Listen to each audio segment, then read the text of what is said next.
get this up over here. Hi, guys. Oh, and I have it muted already. Hi, Keith. So glad you could come. I know I wasn't going to be on tonight. Hi, Angela and Mystic Aura. But I have been, hi, Midnight Moon and Michelle, hi. And Moon Feather, that was a deep sigh. Nicole, hi. I wasn't going to come on live tonight, but I've been working a lot of the day on the Samhain video that I wanted to do and talk about, what is Samhain and why are we celebrating it and what is the, hi Marcia, what's the background of Samhain? Hi Tina. And I thought, two things. First of all, hi Pepper. It is easier to come on live than it is to try to upload, because if I do a long video like I know this is going to be, it ends up taking forever to upload. And I like interacting with you guys, and I find when I don't go on, suddenly I'm like, oh, I should have gone on live to do that, because, you guys might have something to say about it that I wouldn't have gotten otherwise. So it's kind of nice. And Michelle, I do enjoy the books. I love them. I'm so excited that the Hoodoo one, I've kind of already dug into a little bit. And the Good Spell book I kind of was looking at today. So they were very good. Thank you, Michelle. Who else do we have? Johnny. Hello, hello. And Althena's Tarot. Hi. Nice. So we got a lot of people on tonight. The other thing is that I didn't realize until Simon went on live today. Hi, Kay. How you doing? Hoping that everything is good with your son and daughter-in-law. The other thing is that Kelly from The Truth and Story is going to be doing her huge live-a-thon. I did get a Hoodoo book. Yes. Michelle sent me quite a few, and I did an unboxing of the videos of the books she sent me, Keith, earlier today. So take a look. Already? Now we'll see. I might, if it does this a couple times, I just got notified today that my data is low, even though I have unlimited data. They slow down the data once you go over a certain amount. So I might try to go onto my Wi-Fi and see how it works. We'll see. Not too bad, thanks. I got to speak to her on the phone a few days ago. I'm here in Ontario and they're in Edmonton. Oh, good. Good. Yes, so Simon did his cup of ketchup today. And I totally missed it because I was working, of course, but I got notified of it and I was like, oh my gosh. And I got on 4 minutes after he had finished. Darn it. But I didn't realize that Kelly from The Truth and Story, tomorrow is her live-a-thon. She has a live thing once a year that is from 9 in the morning until 9 at night. Who is Simon? Really? You don't know Simon Pepper? I'm kind of proud that somebody on my channel doesn't know Simon. I get a lot of my subscribers from Simon. Hermit's Cave. He's very big in our community, and he does great content. So you can, you don't know either, Nicole? Yay! Oh, I'm so excited. I have a couple subscribers that didn't come from Simon. You don't either. Oh my goodness. I'm so shocked. Simon is I know Simon from your channel. Yay! Look at that. Simon Lebon from Duran Duran. I know that Simon too. Simon has a channel in the community. His channel is called The Hermit's Cave. And he is wonderful. He is wonderful. He is mostly tarot. So, if you're into tarot or if you're just starting to get into tarot, he mostly does tarot. I just love him.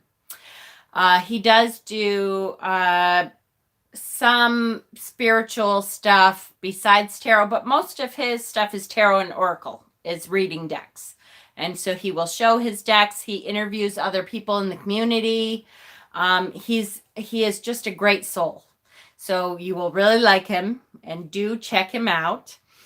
I actually had stopped doing videos for quite some time. I've been doing videos for over 3 years now, but I had stopped for a while, and had started watching Simon, and I started interacting with Simon. He kind of convinced me to come back on and start doing videos again after a long stop, after a long pause. So I always tell him, thank you for getting me back into it. Even though I was doing them before him, I had stopped for quite a while. So, thank you. That's so sweet, you guys. I'm so excited. I'm really wow.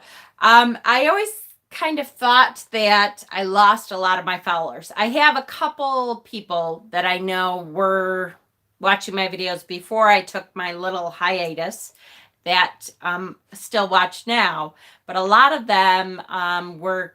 It's funny, there's different, and here I go on my rant. Sorry, there's different witch communities within within YouTube. There's different witch communities.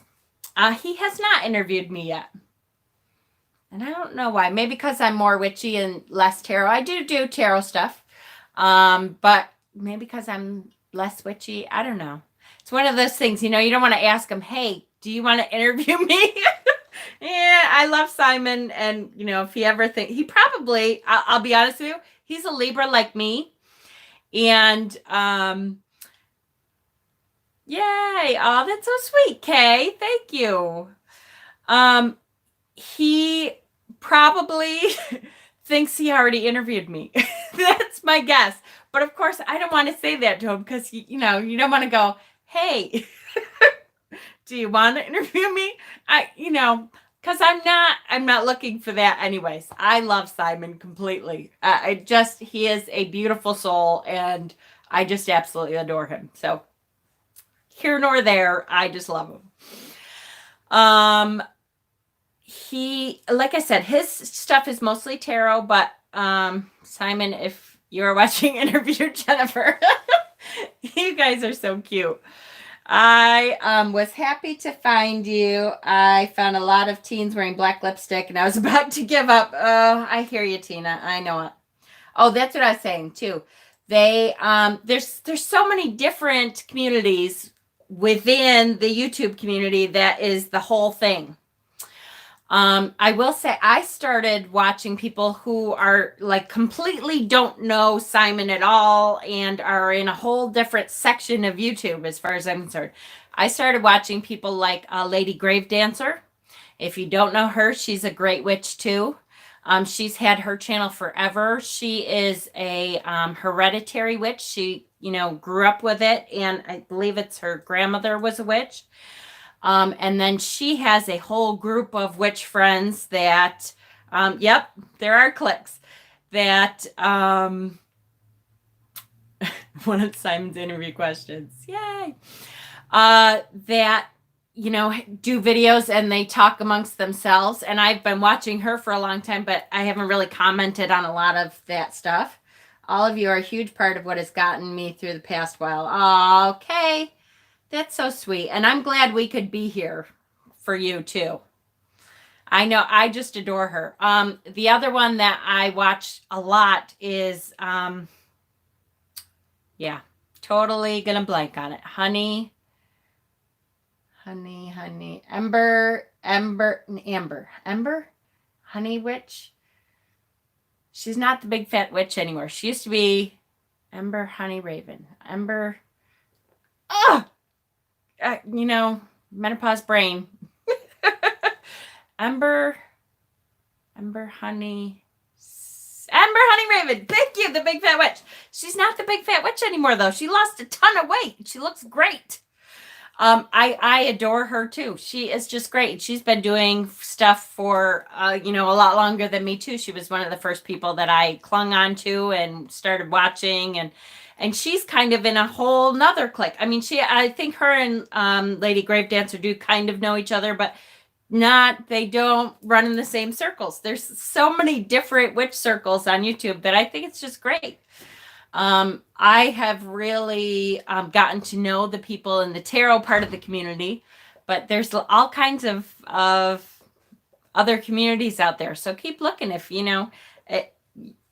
not that you don't like me, obviously you do, or you wouldn't be here, but there's all kinds of, and each one has a little bit of different take on stuff.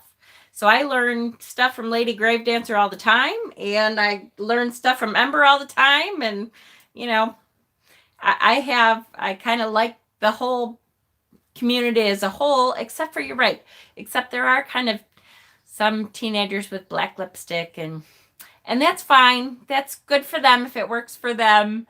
It's just a different vibe than what I go with. But hello. Okay. So, I've been meaning to do this one for months. Oh, I'm so glad, Kay. I'm glad to have you here. So I'm glad to have all my viewers. You guys know I love you. Hi, Jessica. So glad you could join us. I'm just starting after, chatting for a while and going off on my rants. So you haven't missed anything yet. I've been wanting to do my Samhain video to say, what is Samhain? Where does the lore come from? What does it come from? What do we believe about it? I'm so glad, Nicole. I'm so glad. And honey, and you guys are just the best. I have the best subscribers, I think. All right. So Samhain. Obviously, Samhain is celebrated on Halloween, October 31st all the time.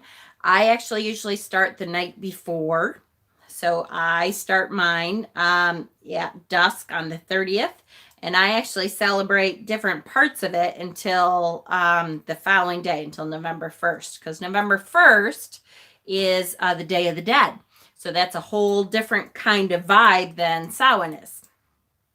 So it's a great, did you talk about Kelly? Yes, I did. Kelly from The Truth and Story, her 12-hour live from 9 a.m. to 9 p.m. Sancista Brujo Lewis is another. Oh, I missed that. Hold on. Is another to watch. His scent is like butter. I don't know that one. I'm so excited. One I don't know, I'll have to look him up. It's the time of year I change all my protection balls in the house. Absolutely. In the car. Yep. Jessica, I'm doing great tonight. Pepper Jackie, his scent. Accent is not scent. Cute. I will have to look them up. Yeah, so I kind of celebrate for like 3 days. To me, Samhain and Beltane are my two biggest Sabbats. He is sexy. Oh, I'll have to look him up. Now that you all say that, I love a good accent, So Samhain and Beltane, oh, how sweet. I actually take off of work for Samhain and for Beltane ahead of time. As soon as we're allowed to put our days off, I take 3 days off of Samhain, and 3 usually for Beltane, the day before, day of, and the day after. So this year I'm working Monday and Friday next week. Yay! But I have Tuesday, Wednesday, and Thursday off. So yay! I pulled out a witch's ball today that a friend made for me a few years ago. Awesome. You can update that a little bit too. If they put certain herbs in it, you can put a little bit more. Or I have dripped a couple drops of each essential oil in there to just kind of freshen it up and make it smell like that again. And that helps to freshen everything up. He could sell me rivets from the Sealers catalog, and I don't need rivets. Oh, I love it. I love it. Now I'm really good. All right, guys. Bye. I'm going to go look them up. No, I'm kidding. I am going to go look them up, though. Okay. All right. So Samhain. What do we celebrate about Samhain? What do we know about Samhain? Why do we even have this holiday called Samhain? So Samhain is the moment when the god's death. So the god we talked about at Mabon is the god's death. The god sacrifices himself, gives himself up in the fields, and becomes kind of chum, kind of regenerates all the things that were harvested, makes the fields fertile again. So the god's death happens at Mabon. And what happens at Samhain? We are celebrating the moment when the god death is transformed again to life. His grave becomes the womb of the goddess in which he awaits rebirth at Yule. So here we go again. Here is the entire wheel of the year. And I'm going to get a wheel very soon. I've been looking at a couple of them. I might make my husband actually make it. But I want to get a wheel of the year because to me, I don't know, it's so exciting. I know it seems kind of mundane and like, okay, yeah, that's what happens. It's one of the premises of our religion is that we are celebrating this continuous cycle. And the cycle is like a metaphor for everything that we go through. Everything that we go through. It is a metaphor from life until death and back into life again. It is a metaphor for birth. The whole birth process. It is a metaphor for harvesting and for what the earth does in their cycles every year. It is a metaphor for everything that we go through in life is a metaphor, is symbolized by the wheel of the year. Ooh, I can't see what she's painted inside of it with silver by putting silver paint in it and dropping in string and shaking it all up. Has anyone heard of that? I have. I've seen some of those. They're very pretty, but then you don't really know what's in it. If you know what it's for, though, did she say it was a protection ball? Or if it was to, bring happiness into your house, or then you can kind of, guess and put in some essential oils that would freshen up that intention. Does it have to be a god? Can it be a goddess or mother for me? Now, I'll tell you, Nicole, for this part of it, the goddess is a huge part, and I'll get into that. But the god is the masculine energy that goes through that death process. The goddess is the one who is going to birth him. The goddess is in the spring. His lover is the one who becomes pregnant at Samhain with the god, who then is going to birth the god out at Yule. So there's a part for both here. There is all that energy into one. Hey guys, sorry, late. Electric's out for miles here. Oh my goodness, Brittany. Oh no, the electric's out. I hope it's not a weather related thing. You don't have like snow or anything yet, right? I hope. Ugh. It's not. It's a cycle. Yes, ma'am. I missed that. Sorry. I'm watching Hocus Pocus. Oh, that's a great movie. That's one of my favorites, Johnny.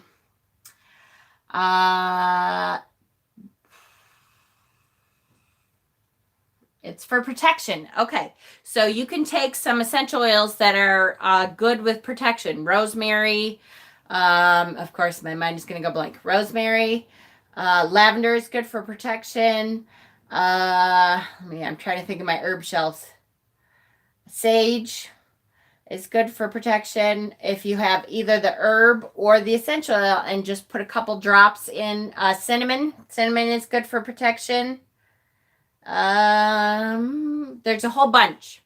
If you need help, let me know. You can look at my Pinterest too. If you have Pinterest, you can look on my Pinterest board for under BOS, which is Book of Shadows, correspondences, and then look for herbs, and it'll list the herb and say what it's for, protection, this, that. Yarrow's a good one. Yep. I will have to do my balls in November when I find clear balls on sale for Yule. Yes, I totally agree, and I still have a couple left over actually from last year. And I knew what you were saying, but of course, I'm a teenager half the time, so I had to laugh. Sorry. Hi, Dustin. Glad you're here. I missed you. I mean, like I missed you saying hello. Well, and I missed you too. I'm telling you. Okay. That's a sentence. Yeah, exactly. Pepper, whoa there. I'm waiting to meet my goddess, but I have a very strong suspicion I know. Good, Kay, good. Start working with her and see if you feel that energy come back to you. And that'll be a good introduction. Thank you for explaining, Jen. No problem. I've been at it for a while. Hi, Dustin Yarrow. Her Pinterest is banging. Yeah, I know. I'm kind of a Pinterest nut. And so I have lots of boards. I try to break it down so that I remember where I put stuff. I have there's a lot of information there. Okay, thanks, Will Wend. I'll do that. You are very welcome. Hi, Ashley. I didn't see you there either. A lot of ball talk. Yep, Dustin, exactly. Clove, juniper berry. Yes, yes, yes. Good for protection along with rosemary. Yes. Me too. Okay. Beautiful. We're caught up. Now, so she's stubborn, my goddess. Hey, that's okay. The dark goddesses are usually stubborn. So you just have to kind of do the best you can. And like I said, start working with her and you will know based on the feelings that you get back if your hunch is correct. Tarot and Oracle cards keep telling me I am going through an initiation again, probably with Kaliak. Ooh, she's a good one. She's right up in your face there. If Pinterest were a witchy coupon book, Willow is the one to look at. That is absolutely the truth. I watched a cute animation called Coco the other day about the Day of the Dead. It was very good. That is on my list to watch before the Day of the Dead. So I guess I'm going to have to watch it either this weekend or Tuesday. Because I have Tuesday, Wednesday, Thursday off. Yay! I love when I am smart enough to take the days off. Yes, I definitely want to see that one. It looked really super good. So, okay. So, transformed again into life. The god's death is transformed to life. His grave becomes the womb, the womb of the goddess. He is reborn at Yule. The animals that were, so what happened? So let's talk, how did the Samhain thing start? I can't do it. I want to look here, but then I have to read, so this comes up. Okay. So back in the day, when the Celtic people were starting, to follow the traditions that we now call, what they started to call them. Now, paganism has been around for a long, long, long time. But the different names that we call them and stuff, Samhain came from the Celts, which meant the end of summer. The end of, I can't remember which was, it must be Sam was summer. And then Hain or Win was the end of. So that meant the end of summer. So that we look to the Celts, at least for this part of things, for what happened. Why were we celebrating then?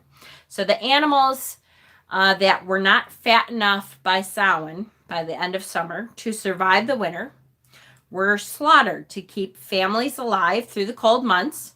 And that meant that the healthier beasts, the ones who had been fattened up enough to survive a winter, they were more likely to survive because you weren't wasting food on an animal that wasn't healthy enough to make it through the long winter. So that tradition of slaughter, again, goes along with all of the Wheel of the Year, of the cycle of, I'm in a live video. Can you lower your voice, please? Thank you.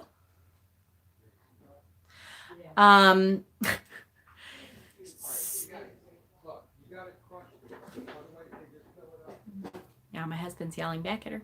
Okay. Shut up. Now it's my aunt and my husband bickering back and forth right at the bottom of the stairs. Okay.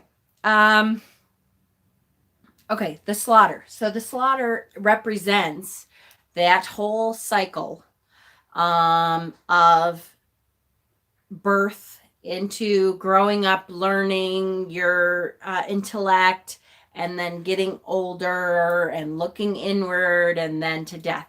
All of the cycles are all represented. Here we are with the cycles again, and the slaughter is representing the death of the god, the preparing for the winter months, preparing for the inner journey, preparing for shadow work. Shadow work we've just started, but shadow work really should continue through the winter months, because those are the months that you didn't have to be out in the fields, and you were kind of stuck inside for a long time. Once that snow hit, they didn't go outside very much. They kind of were right into where the their small communities were right there. Oh no, the ant. Deep breath. Yeah, exactly. Whew. Has anyone seen the Mystical Cat Tarot? I have it and I'm quite drawn to it. Seems appropriate for Samhain, and also because my familiar is my cat Shadow. Ah, that's sweet. I've seen images from it, but I don't have that one. So you should do a video, Kay, and unbox it for us. Okay. So the slaughter was a big part of that. I know I kind of hate that word slaughter because we've made it like this bad thing. But at the time, that was part of a ritual. They actually made a ritual involved around the slaughter of the animals. The slaughter for us is a sacred thing. Yep, winter is the best time for shadow work. It took some of the young teachings with shadow work from this channel. I forgot. Yay. Absolutely. And I do shadow work pretty much throughout the winter. The slaughter for us is sacred.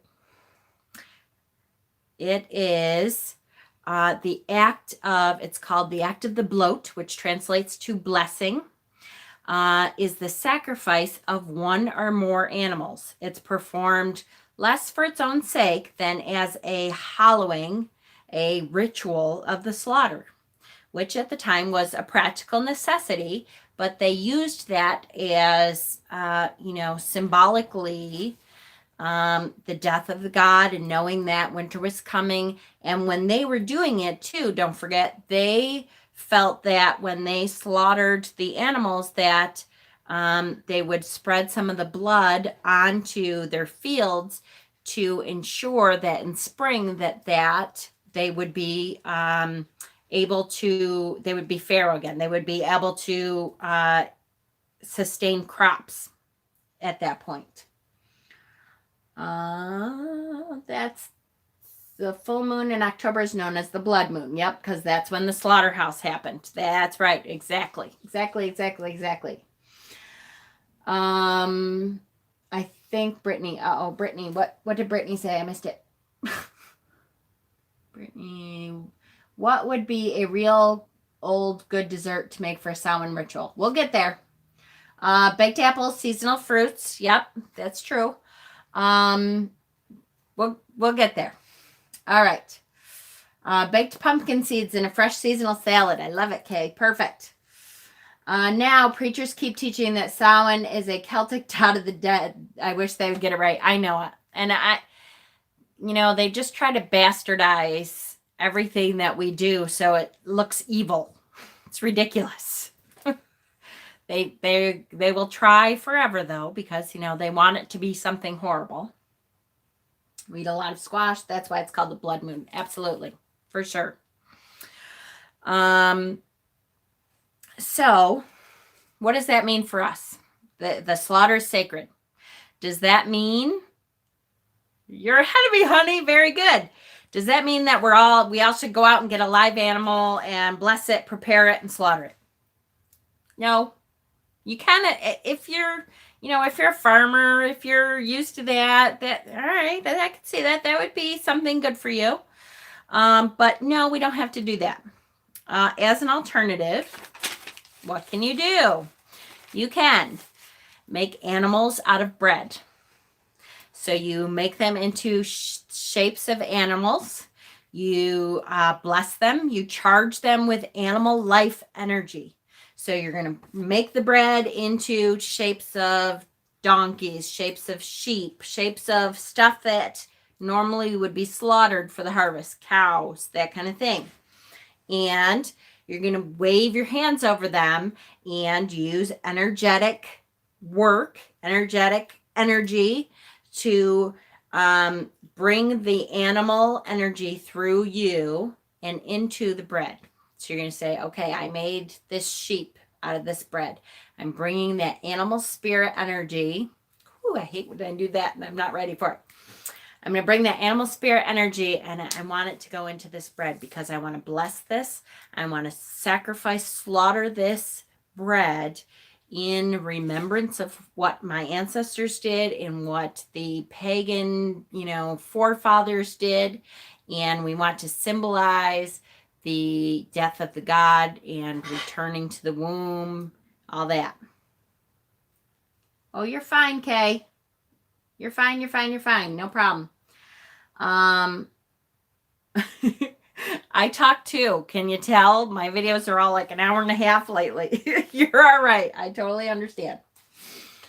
All right. So I'm not meaning to be silly here, but for those of us like myself, can use animal crackers. No, wait. Or use animal crackers. That's what I was just going to say.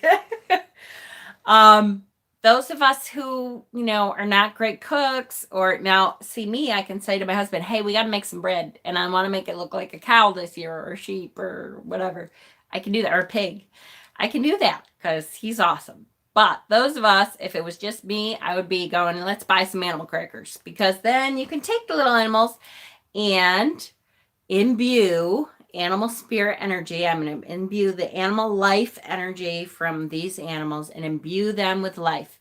You're going to bless them. Good, Brittany. I'm glad. You're going to bless them.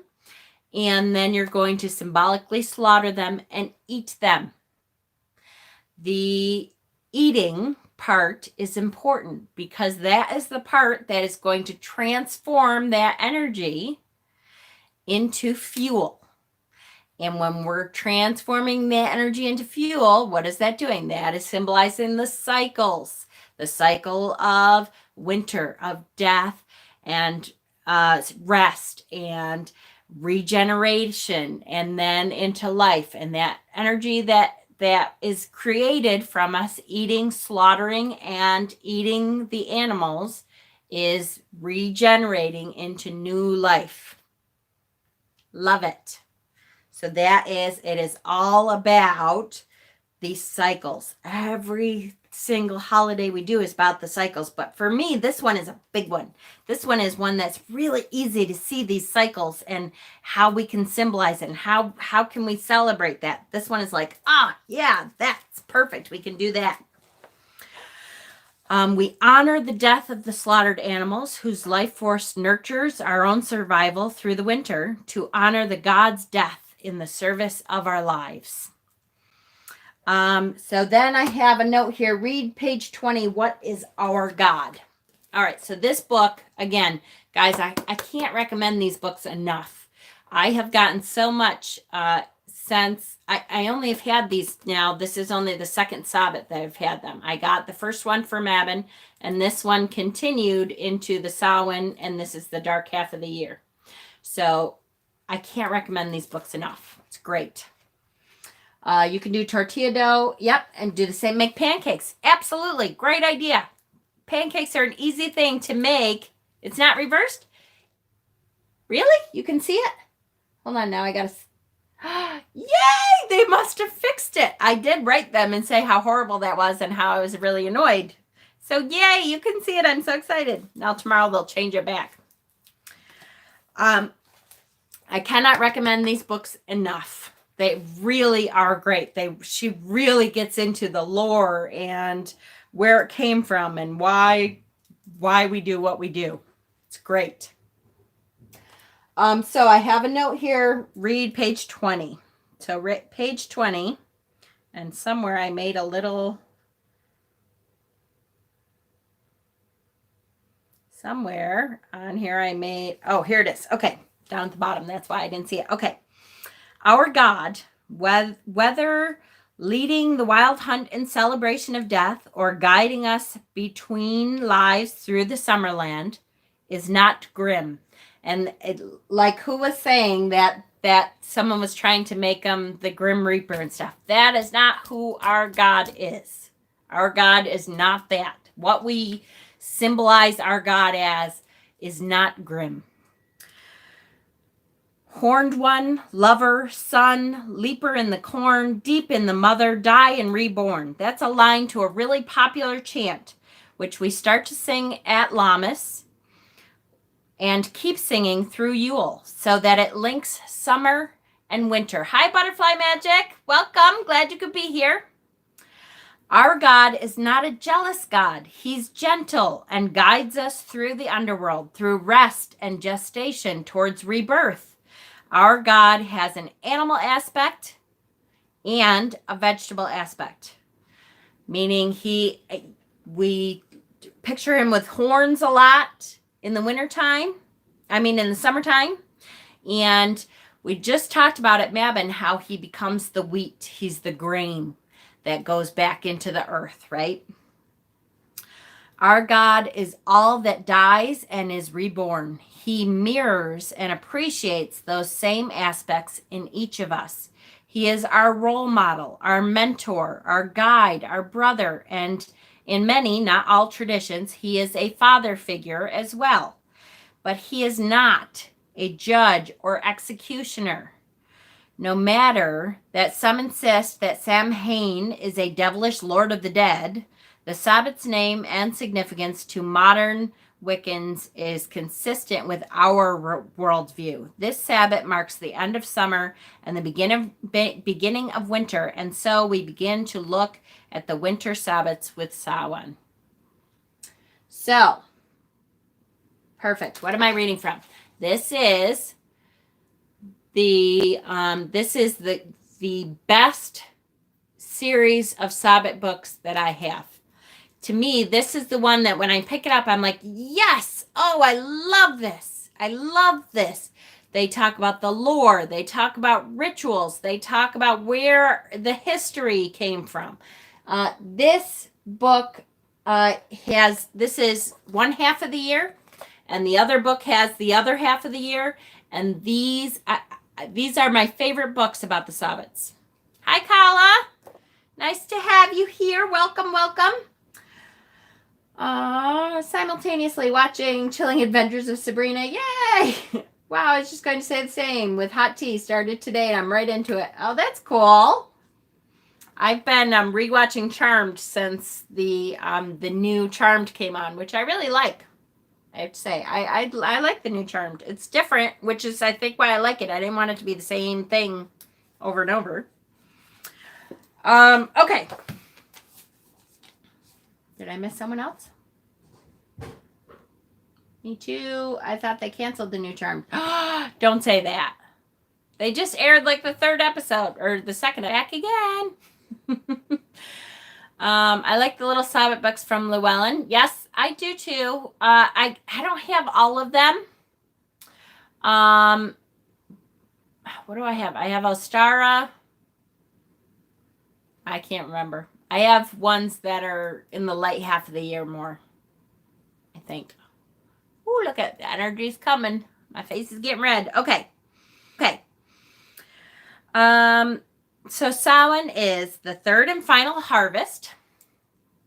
Yay. I can't recommend it enough. It is by Aisling Ogaya. Aisling Ogaya. Love it, love it, love it. I have Samhain and you're keeping us in suspense, Kay. I guess we'll have to wait. Samhain is the third and final harvest in the continual turning of the wheel of the year. Look around next week. When Samhain is here, look around. Now, it's a little bit early sometimes, but it's been awful cold, at least up here, this past couple weeks. Yes, I can spell it. It's only if I can speak. ASH, like ash, Leen, that's her first name, Ashleen, O''Gaea, Ashleen O'Gaea. Okay, so you're going to look around next week. That's it. Perfect. Thank you, Angela. Perfect. You're so right on it, Angela. See what I'm saying? You're like the perfect moderator. I love it. Look around next week. What do you see? You see the leaves off the trees. You see the animals, like the geese have migrated to the south, or they've gone into hibernation. You start to see less squirrels and that kind of thing, less chipmunks. They really have gathered up what they need. And you're in Alaska. Oh, gorgeous, honey. Gorgeous. I've seen some absolutely stunning pictures from Alaska. My brother and I moved there. Or they've gone into hibernation. The ground covered in snow. Sometimes it is here, covered in snow. It might not be this year, although I don't know. It could be because it's been cold enough. Or ice, or just kind of barren. You kind of look around and it's not like there's lots of stuff growing. There's not a lot of green. Things are starting to look monotone. They're starting to look the same color. The fields are empty, or they're kind of prickly with rotted stuff in it, or weeds, overgrown weeds. They're not full of harvest stuff really anymore. Kind of looks like death, right? Kind of everything starts to look like death. It's getting darker earlier. The sun isn't really warming us anymore. Even if it comes out, it doesn't make it real warm and inviting outside. It's starting to get gray. We're starting to get those gray days. So it's symbolizing death, with the death of it. It's hard to tell. Is it dead outside? Are the trees dead? No, we know that they'll come back again in the spring, but boy, it sure looks like death. So we have to remember that about ourselves. In death, when this body dies, that's not death. That's just the rest period. That's where we go to the Summerland to rest for a while and then pick out the next new life. What do we want to learn in the next life? That is, we just have to remember that that's just the rest. That we know that we'll be returning. It's always too cold for kids to trick or treat. Yep, I know, absolutely. Arizona is just greening up right now. I don't know, Angela. That's the one thing I have to say about living in a place that doesn't have the 4 seasons like we have it, is that as a pagan, it is much easier now. Sorry, I'm going to swipe that because it looked like it was blurry. As a pagan, we know that it symbolizes the cycles that we want to go through. And for me, it really, even though I hate winter, I like that dark time to do some inner work. Now, I wish it wasn't as long as it is up here. Up here, it's like from, November until May. Sometimes it's horrible. Yeah, 6 months of shadow work. That's a little too long. I wish after, the new year, after January 1st, it could just go away. That'd be fine. That's plenty of winter for me, but it doesn't exactly work that way. Oh, I'm missing lots, huh? Sorry, hold on. I'm in Ontario too, actually Southern Central. My body feels it. Yep, me too. Ontario here as well. So lots of Ontario people. Up here, we get costumes bigger so they fit over snowsuits. Yep, we do too. But we have to be careful because sometimes it's 70 degrees. New York is really screwed up. Sometimes it's really warm. Sometimes there's snow on the ground and there's flurries. So you never know. You have to kind of try to guess. You have Native American books. Good for you, Johnny. That's great. I bet there's a lot to learn in them. Alabama is damp and cool. My sinuses have been running hot tea time. I love the 4 seasons. Me too. Looks like death here 8 months of the year. Summer is 3 months of deathly heat. 2 weeks of spring, 2 weeks of fall. I don't know. I love New York except for about, usually by mid-February, I'm like, okay, I've had enough of this. It's hard. I'm trying to learn how to adapt the wheel of the year and see what it means. Living here. Now, Angela, the one thing you can do is really put yourself in the shoes of your ancestors, our ancestors, of the Celts, and when I say ancestors, I not only mean the people who are related to you that have crossed over, I mean, as pagans, all of our ancestors are the people who started this old path for us, the people who first walked this path so that we had someone to follow. And so for me, that is very much Celt. And for most pagans, at least some of what we celebrate came from the Celts. Not all, especially when you have hoodoo traditions and stuff that did not really come from the Celts, but even some hoodoos do. Hoodoos. That's not right. Some people who follow hoodoo do follow very similar sabbats to us too. Yes, we are all connected, so our ancestors are common, even if we're different. Absolutely, for sure. So you can think about the people who walked the path that you're walking before and why they created these rituals. Which is why we talk about that. Who do you do? Which is why we talk about that, where it came from, so that you can really and do a meditation on it. Sit and think, okay, my ancestors who started this path, why did they do this? They slaughtered animals. Oh yes, because it was cold, because they didn't have refrigerators and stuff. They had to wait till the very last moment to try to store up as much as they could to get through those winter months. Look at my face. Oh my goodness. Okay, summer here this year was deadly hot. Ugh, where I am in Ohio, and then it jumped. Damn it, man. We have all the seasons. Yep, Brittany, we do too here. Just a little bit too long winter. It didn't really warm up here in Ohio this year till May. I'd love 70 degrees at the moment. Hi, Shadows of the Moon. Hi. I've missed so much on YouTube. I've been so busy, but in a good way. Shadow work has been paying off. Good. Good. Congratulations. Winter is my favorite. Brittany, you're alone. No, my youngest son, actually, winter is his favorite too. He keeps going, I can't wait. Is it snowing yet? When is the snow coming? Hey guys. Oh, hi, Allie. Nice to see you. We are all connected, so our ancestors are common even if we are different. Absolutely. Who do you do? So do I. I have a lot of Native American books.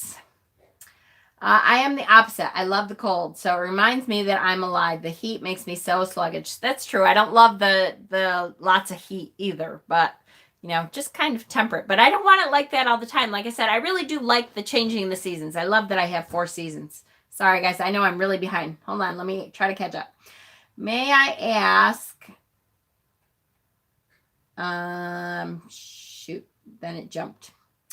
Makes sense. My ancestry is mainly Celtic, so I could connect both ways to my ancestry. Absolutely. It's just summer here. Oh, Nicole, you must be in the southern hemisphere then, right? So really, you're not going to be celebrating. Where are you, Nicole? What do I want to think? Are you in Australia or something? Are you in the southern hemisphere?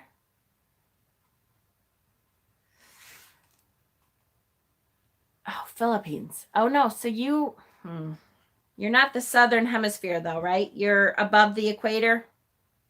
Is that right? Or are you like right on it? Tropical country. That I don't have my globe here. Are you on the equator? Yes, what? I've confused myself. You're above the equator, right? Still? I know it must be close, but you're above. Okay. So you are celebrating Samhain. It's just, that must be very odd because like people in Australia right now are going to be celebrating Beltane. There's Wheel of the Year's flipped from ours. But you have that. It's just starting to be summer. And now we're talking about the dark half of the year. So that's going to be harder for you to picture, but as long as you can meditate and imagine, you can get where we're at. I'm originally from California, but love the seasons here in the South. Our ancestors really had no choice but to follow the seasons to stay alive. Absolutely, Jessica, for sure. May I ask all folks here, is it cultural appropriation to celebrate Sabbats if we are not descendants of? And if yes, is that bad? All right. Let me see if anybody else answered, and then I will tell you my view on cultural appropriation. I don't like Southern politics, but the seasons are ago. I learned a lot from my boyfriend past 7 years ago. He was OBJ and a sun dancer. Awesome. Me and your son, one and the same. Yep, absolutely, Brittany. Okay. If I was ever to move, I think I'd go for an Oregon climate. Yes, I adored Utah, which is, close to the same. Adored it there.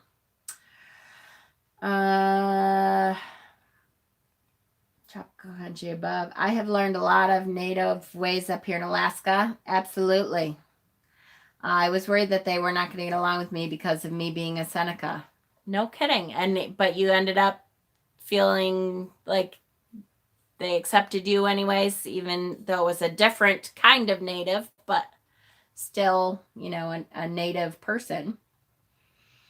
I don't understand what you just said. Oh, their toilets also go the wrong way. Now, Dustin, I could be wrong, but I heard recently that was a myth, that they go the same way as ours. I've never been there, so I couldn't test it, but I heard that they go the same way as ours. I have personal summers. I like a little cooler weather, not freezing. I need to learn so much about the different places in the wheel of the year in them. And we'll get there, Brittany, for sure. I did a whole video on cultural appropriation, just checking in with you folks. Butterfly, I would say do it in a respectful way. Yes, you feel part of the community. Great. Okay, so not too many people are answering the cultural appropriation question. So I will tell you, here's what I think. I would never, ever make money by appropriating a culture that I was not genetically or raised to be a part of. So, in other words, even though I have some Native American blood in me from my grandmother, but it is a small amount, and I was not raised as a Native American, I would not try to make Native American jewelry and sell it. I would not teach people the the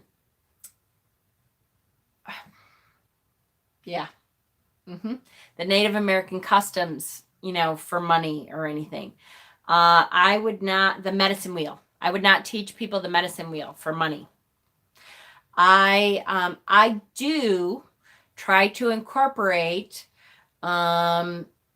different sects, sects of paganism,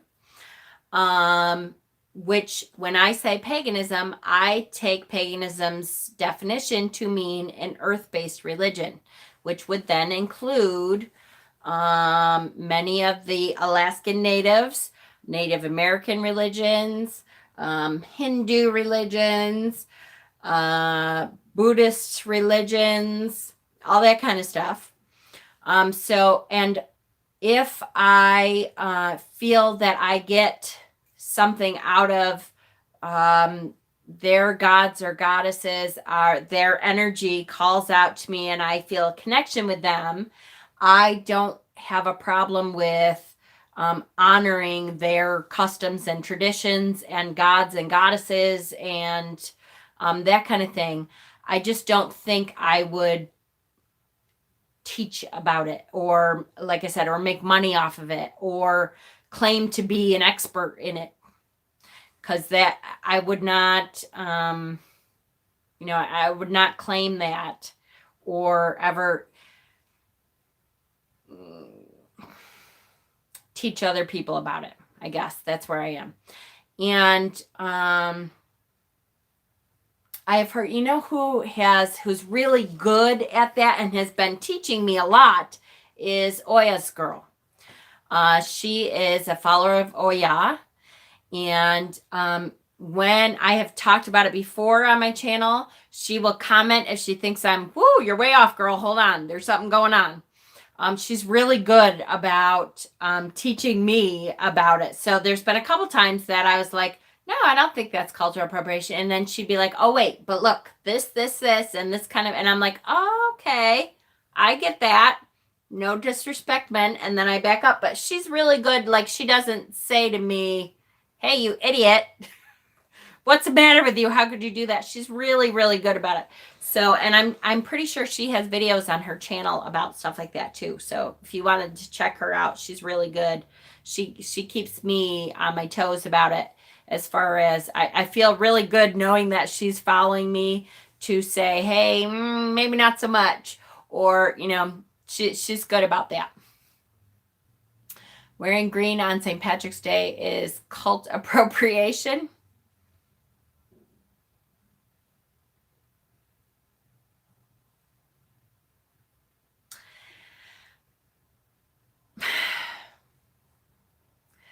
That is, I don't know if I would agree with that. Just because, first of all, the American St. Patrick's Day is so bastardized from we celebrate St. Patrick's Day nothing like the Celtic people in Ireland and Scotland and all that. They like barely recognize anything like that.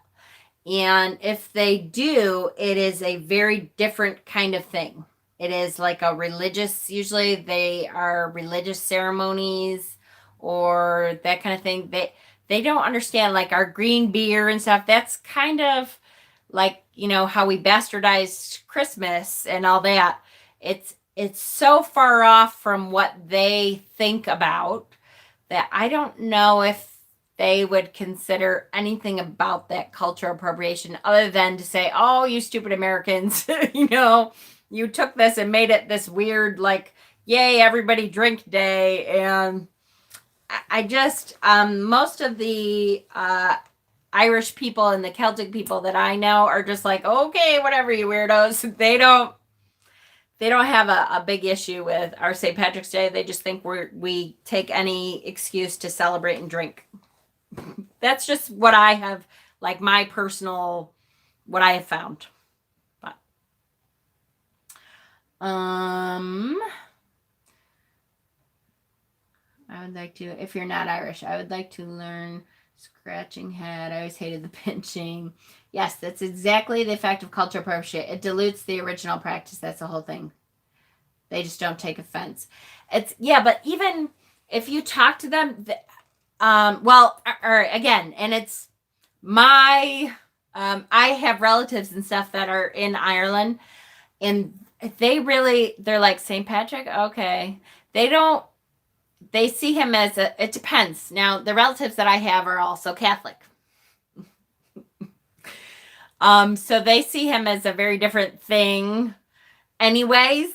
But they just don't celebrate him at all like that. They're like, okay, yeah, he was the saint like all the rest of them. And Saint Brigitte and all that kind of stuff. I don't know. For cultural appropriation, for me, it I see what you're saying, and I could see where you would call it cultural appropriation, but for me, it has to mean something to them to begin with to appropriate it. And it's not that it doesn't mean anything. I shouldn't say it like that, but they just make nowhere near of a big deal out of St. Patrick as we do. So it's like taking an old thing that they weren't doing a whole lot with and making this big thing out of it that, you're right, really has nothing to do with the actual thing. And so if they wanted to now take the real St. Patrick and, do something spiritual about the real St. Patrick, then I can see where we might want to say, okay, hold on, let's see, about what the actual history is with St. Patrick and all that kind of stuff. And then I can see where they would make a big deal out of it too. I don't know. I see what you're saying though. I do. Absolutely. I just it's hard to say it like that because they're like, whatever, we don't care. Drink, sure. But I do see what you're saying. I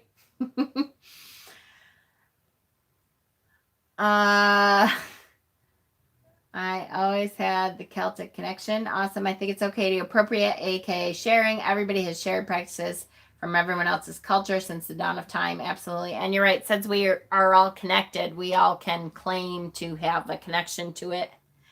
Connection to it. When I read them and pulled away, I can't explain it, but it's good. Okay. Awesome. All right, here we are. So okay, I gotcha. I think I'm caught up. Okay, so we were talking about how everything looks like death. Reminds us that, we're talking about how everything looks like death. Reminds us that, it's not actually dead. We know it's going to come back. But the wheel turns slowly. So, like our lives, unless there's, a traumatic, tragic ending, the wheel does, a traumatic, tragic ending. The wheel does turn slowly. So from Litha is the longest day of the year. It's in June, the end of June, where the light lasts until late evening, 9:00, and it's still kind of a little bit light. Then you go to Lammas or Lunasa. There's light till a little bit past dinner time, maybe. That's August 1st. That's the first harvest festival. So, 7, somewhere around there. 7:30. Mabon, which we just celebrated. Well, I feel like we just celebrated. It's somewhere around the 21st of September usually. It's a little bit darker. We start to notice that it gets darker a little bit earlier. That's the second harvest festival. And the autumn equinox, which means that's that day and night are equal. And then to Samhain, the shadows fall earlier. We really start to notice how dark it's getting. We don't have a whole lot of light after work anymore after Samhain, right? It's just kind of really starting to get darker. And then finally, that wheel continues to turn. We get to Yule, which is the longest night, shortest day. And we celebrate. Why do we celebrate? And I don't want to get into a whole lot about Yule, but it helps us to remember that we celebrate at Yule. Hi, Kay. Oh, I'm sorry. Did I miss something? I was devastated when Richard Wagamies passed. Okay, I don't know them. Sorry. Well, I'm craving mashed potatoes and sauerkraut now. Me too. We celebrate because we know the sun will return. We know it's going to come back. So we celebrate that, yes, the wheel continues to turn. Yes, our lives continue to grow. Yes, even though the death happened at Mabon, at Samhain, we knew that seed of life. Am I all right? Yes, I am. Am I missing something, Kay? I'm really sorry. Did I miss something? You can't hear me? Can the rest of you hear me? Uh-oh. Can anyone else hear me? Is there something wrong? Yes. Everybody else can hear me, Kay. Uh-oh. I would try to refresh. Oh, which you can't hear. Refresh. Okay. Refresh. Hopefully that helps. Damn it, man. I hate when that happens. I have no idea what I was saying now. Sorry. We know the sun will return. Perfect. Okay, Samhain is the final harvest, right? But it's also the witch's new year and a family reunion. So why is that? Why do we call it the witch's new year? The dark half of the year is for introspection. I can't keep doing that. It's for turning inward, returning to the womb, like the God. So Samhain starts that time where we want to start putting some blankets on and kind of cuddling in our chairs and, lighting a fire. And it's the womb. Our house becomes the womb. We get comfy in our houses.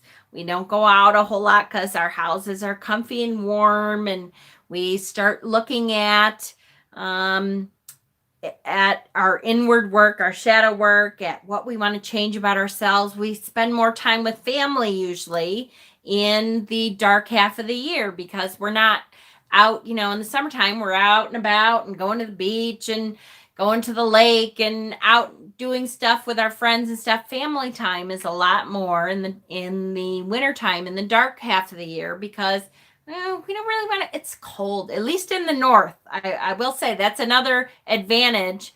Oh, good, Kay. I'm so glad. I'm sorry, honey. I don't know what happened either. It's another advantage of being in the cold is that it kind of reminds us, it gives us time to spend with our families because I don't want to go out. When I get home from work, I'm like, nope, I am not going out again. I don't care if I have to eat the last can of SpaghettiOs. I'm not going out again. I will do anything to not go out in that cold again. So it's like the womb, okay? Death is one stage in the cycle of life. From death, life is reborn. Spring follows winter. So when winter begins, witches see the beginning of a whole new year. The lunar cycle begins with the new moon or the dark moon, right? So Samhain then would be the beginning of a whole new year. The death happens. That last sliver of the moon goes out. That the cycles happen with all kinds of stuff, with nature, with us, with the wheel of the year, all that stuff. And that last sliver goes out at Mabon, and Samhain starts with the dark moon, with the new moon. That is our new year. As witches, we're like, okay, here we go. Here begins a new cycle again. The seed is planted, the God seed is planted in the goddess's womb. And that's what Samhain means, that we are planting the seed out there, knowing that Yule will come. And Yule is the celebration, that knowing that the sun will return. And in the spring, that seed will come forth. Good. Family reunion. How is it a family reunion? I go outside so much more when it cools down. Hi, Caitlin. I didn't see you there. Crafts, absolutely. Order a lot of hot tea, buy canned soup. Yep. You get all that comfort food comes out. Potatoes, mashed potatoes for my Irish ass. Chili, homemade soups. Yep. Do many of you celebrate New Year at Samhain or January 1st? Kay, I have to say, as a pagan and a person of the world, my husband isn't pagan. My husband is a Christian. So we end up celebrating both.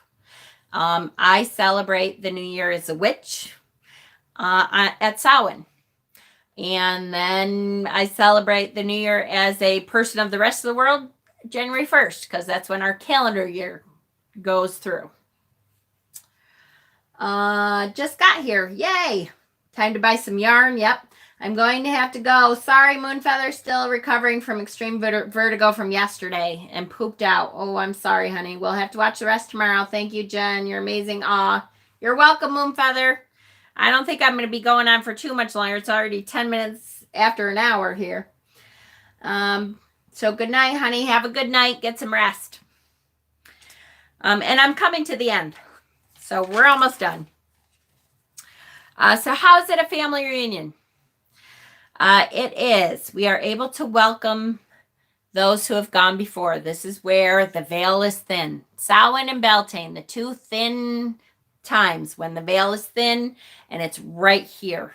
Our world and the world of the Summerland, those who have crossed over, is very thin, and those who have crossed over can see through and communicate with us a little better, can join us for ritual, that kind of thing.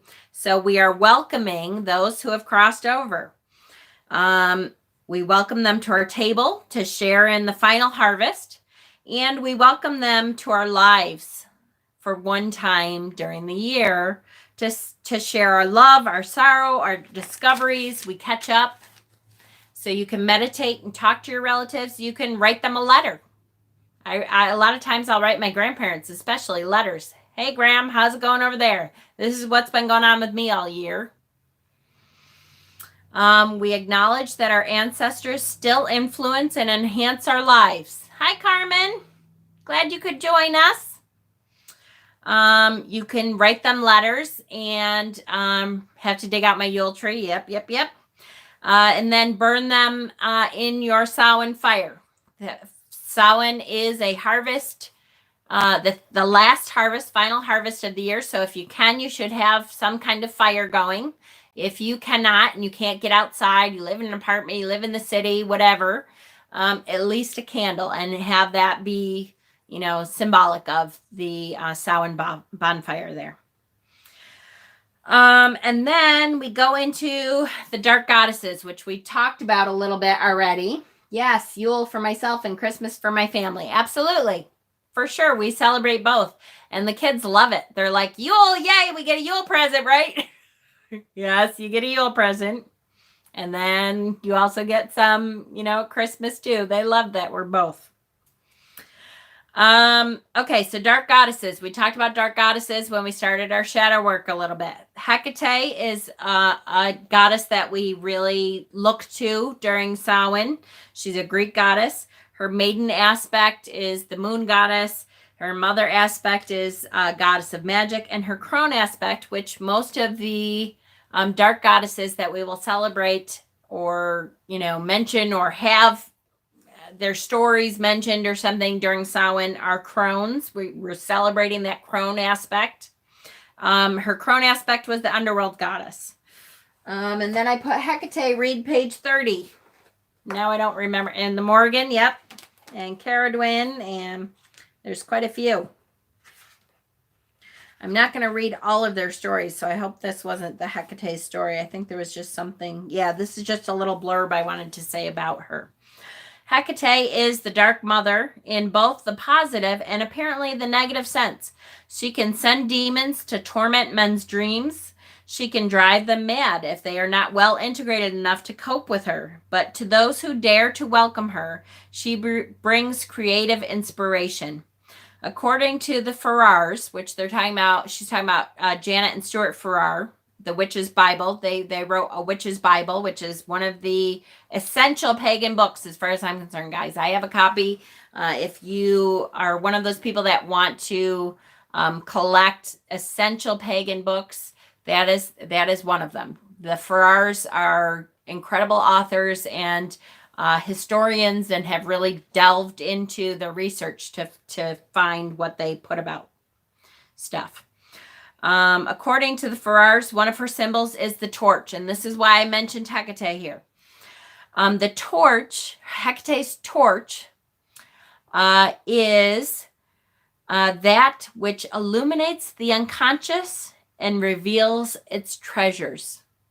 So when we were talking about shadow work, what a perfect goddess to look to for shadow work. Hecate's torch will illuminate your unconscious and reveal its treasures. That's a great aspect to have when we're trying to do shadow work, to have a goddess that actually has a tool to implement to go right in and illuminate the treasures of your unconscious. It's pretty cool. Oh, by the way, it was Hecate, not Satan, who's Shakespeare's wonderful trio of witches worshipped. She's a triple goddess of the past, present, and future whose visionary and divinatory powers are quite appropriate to Samhain. Also, internet is being weird. Is it? Huh. Sorry.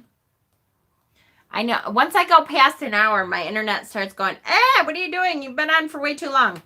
Okay, so let me finish up here. We're almost done. I wanted to read the jack-o'-lantern story, but I can save that for tomorrow's thing. The Descent of the Goddess. I did post a version of the Descent of the Goddess that I want to definitely include the Descent of the Goddess in our ritual, which I know I've been saying all week. I'm going to add those rituals. Tomorrow is the day, guys. If you have time, make sure you take a look at our Facebook page because I'm going to be posting several different rituals, and we'll do the polls tomorrow to find out which parts of the rituals you guys like.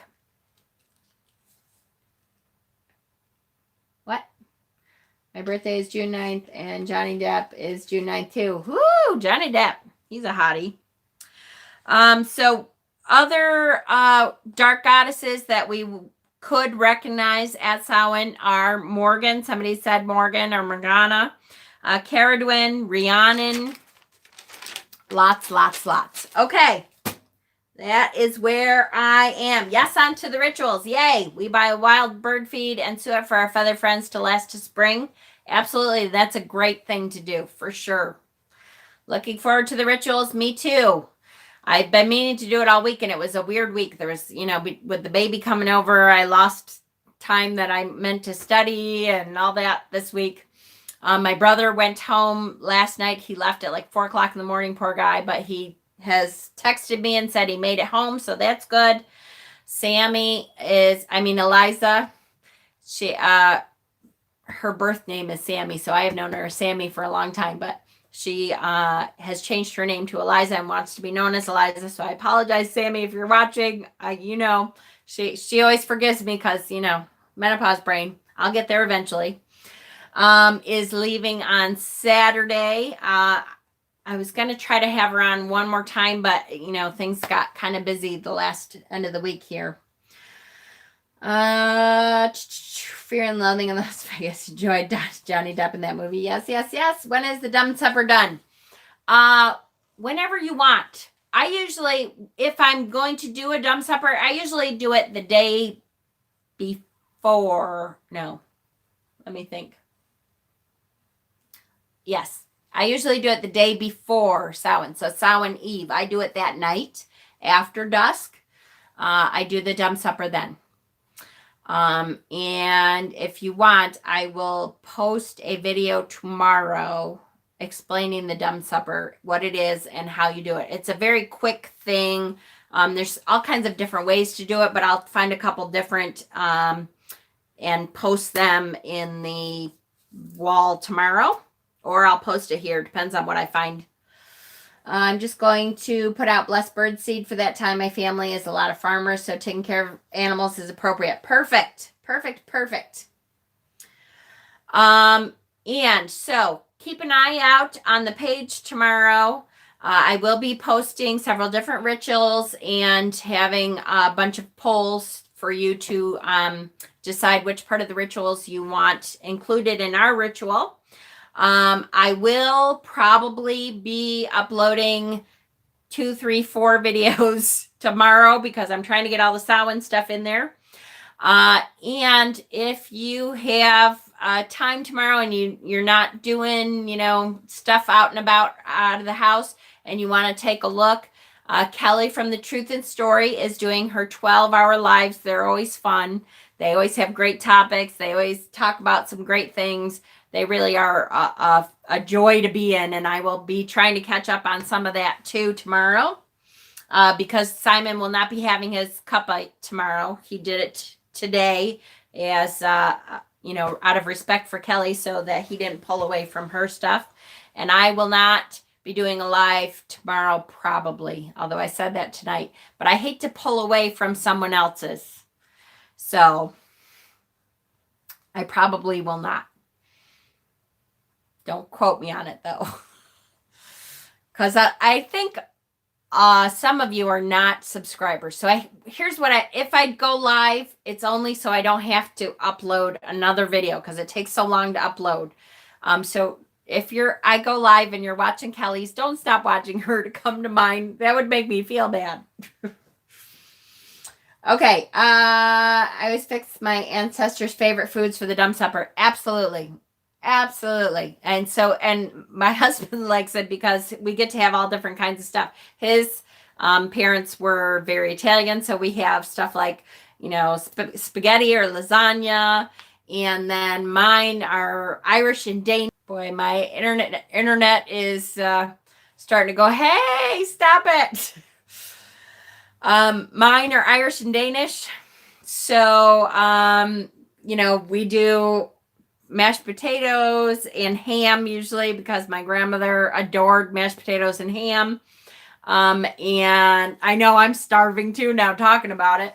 And then I have German relatives. So we also, have some like kielbasa and we have all kinds of different stuff. My husband is awesome at doing the dumb supper. I love it. So, yay. Thank you guys so much for joining me tonight, even though I wasn't supposed to do a live.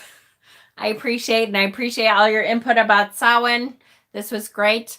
I will be posting a bunch tomorrow. I did most of the stories today. I think I might have 1 or 2 story times left. Did I do 2 today? I did at least 1 more today. I can't remember now.